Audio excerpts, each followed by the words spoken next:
है, मैं ये डंके की चोट पर कहूंगा, किसानों के जो संगठन चल रहे हैं 450 से ज्यादा है, 463 किसान संगठन है पूरे भारत में, लेकिन किसान वही हैं। किसान संगठन के नाम पर राजनीति करने वाले तथाकथित नेता जो हैं, जिनके चेहरे चमकाते हैं, वो उनके हालात बदले हैं, किसानों के हालात नहीं बदले। ये सबसे कड़वी सच्चाई है। समय पे देख रहे होंगे तमाम संगठन किसान यूनियन के नाम से इस वक्त भारत देश में चल रहे हैं और किसानों के नाम पर भी राजनीति होती है। निसंदेह आपका कहना बिल्कुल सत्य है। मैं ये डंके की चोट पर कहूंगा, किसानों के जो संगठन चल रहे हैं 450 से ज्यादा है, 463 किसान संगठन है पूरे भारत में, लेकिन किसान वही हैं। किसान संगठन के नाम पर राजनीति करने वाले तथाकथित नेता जो हैं, जिनके चेहरे चमकाते हैं, वो उनके हालात बदले हैं, किसानों के हालात नहीं बदले। ये सबसे कड़वी सच्चाई है। यही तो मैं कहना चाहता हूं। ज्यादातर हम भी इंटरव्यू करते हैं दर्शकों के, किसानों के जो नेता होते हैं, बड़े बड़े अध्यक्ष होते हैं, उनसे हम अगर पूछे तो किसानों की जो फसल होती है, उन फसलों कब कब होती है, उनके बारे में उनको पता भी नहीं होता है। अब मैं आपको बता दूं, जो किसान नेता बनते तथाकथित 450 संगठनों की बात करूंगा, मैं एक की नहीं कहूंगा। इनके राष्ट्रीय अध्यक्ष जो हैं वो खरीफ और रबी की फसल के बारे में भी अंतर नहीं जानते होंगे कि कौन से महीने में कौन सी फसल होती है और कितने महीने में पैदा होकर आती है और कितने बार उनमें पानी दिया जाता है।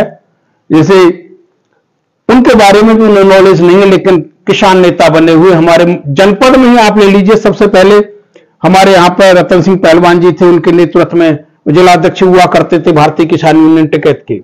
एक ही किसान यूनियन थी।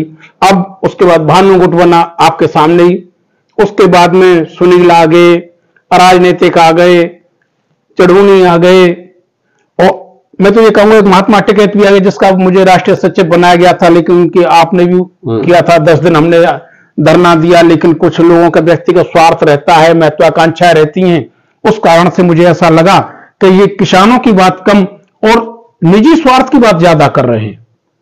तो निजी स्वार्थ कैसा रहता है? निजी स्वार्थ ऐसा रहता है कि टोल पर से हमारी गाड़ियां फ्री निकले। जबकि आपके चैनल पर मैंने खुद कहा था, किसान को निकलने के लिए उसकी खसरा खतौनी और आधार कार्ड की जरूरत है, न कि किसी संगठन के जिलाध्यक्ष का या पदाधिकारी का फोन आए कि ये गाड़ी जा रही है, सबसे निकाल दो। बीच के जो बिचौलिए हैं, जिन्हें मैं दलाल कहूंगा शुद्ध भाषा में, उनका नाम हटा देना चाहिए। किसान अपनी खसरा खतौनी दिखाए और अपनी गाड़ी निकाल ले जाए। लेकिन दुर्भाग्य है, यहाँ के टोटी व्यवसायी 450 गाड़ियां जाती हैं रोज की नोएडा के लिए, उनको निकालने का काम करते हैं। एक संगठन के व्यक्ति तो टोल पर कर्मचारी के रूप में कार्यरत हैं और वहां पेमेंट भी उठा रहे हैं, और गाड़ियां 35 निकलती हैं उनके नाम से। 35 गाड़ियां एक व्यक्ति के नाम से निकलती है। बाकी के लोगों से हिसाब लगाया जाए, 450 गाड़ियों का 450 रुपए का टोल होता है एक तरफ से, तो ये 11 करोड़ 80 लाख से ऊपर का निकलता है। ऐसी गाड़ियां निकलती हैं।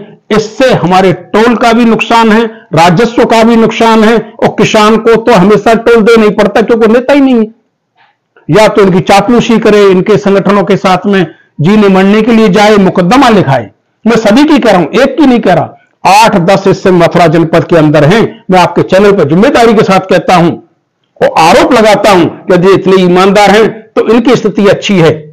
जिनके पास जूते चप्पल नहीं थे, फिर मैं कहूंगा जूते चप्पल नहीं थे, आज स्कॉर्पियो से और बड़ी बड़ी गाड़ियों से चलते हैं। किसान हमारा चल रहा है क्या जनपद में? एक भी नहीं चल रहा। एक बात बताइए, ट्रेडमिल कौन इस्तेमाल करेगा कसरत के लिए? किसान की तो खेती में ही कसरत हो जाती है, लेकिन एक किसान नेता अपनी ट्रेडमिल पर फोटो डालते हैं कि ट्रेडमिल पर कर रहा हूं। कहां से आ रहा है इतना धन? इनकी इनकम की जांच भी होनी चाहिए किसान नेताओं की। मैं कह रहा हूं, आपके चैनल के माध्यम से कह रहा हूं, अधिकारियों से कहना चाहता हूं, इनकी दलाली बंद कीजिए, इनके निजी स्वार्थ बंद कीजिए। किसानों के हितों पर कुठाराघात करते हैं किसान संगठन किसानों के नाम पर राजनीति करते हैं और निजी स्वार्थ के लिए ये अपना विकास कर रहे हैं। किसान जहां था वही है और पीछे चला गया है। इसमें लोन भी अपना चुकाया नहीं जाता। केसीसी लोन मिलता है, सबसे कम ब्याज पर मिलता है, उसे भी नहीं दे पाता है। देखिए दर्शकों की ये बड़ी विडंबना की बात है, जो कि इस वक्त जो हमारे साथ जीएस जाट हैं उनके द्वारा कहा गया है कि किसानों के नाम से अपनी अपनी रोटियां सेक रहे नेताओं पर भी जांच होनी चाहिए।